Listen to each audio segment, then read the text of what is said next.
আমাদের বকুল তলায় ভিড় জমেছে, বসেছে মেলা, দেখতে যাব আমি তুমি।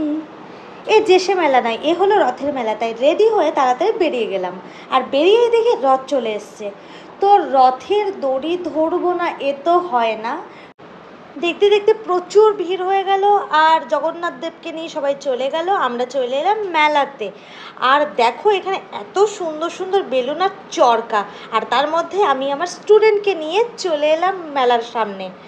এরপরে সবাই মিলে ভেতরে চলে গেলাম। আর গিয়েই দেখলাম এরকম অনেক পুতুলের দোকান রয়েছে।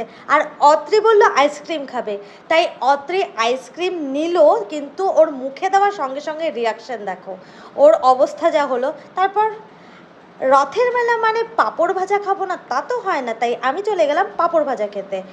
আর তারপরেই একে একে ভুট্টা, চপ, ঘুগনি সমস্ত কিছু খেয়ে লাস্টে আমি গুটি গুটি পায়ে এগোলাম জিলিপির দিকে।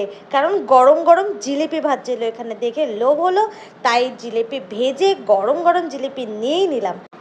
আমাদের মেলা ঘোরা শেষ আজকের মতন। বাই বাই, দেখা হচ্ছে পরের ভিডিওতে।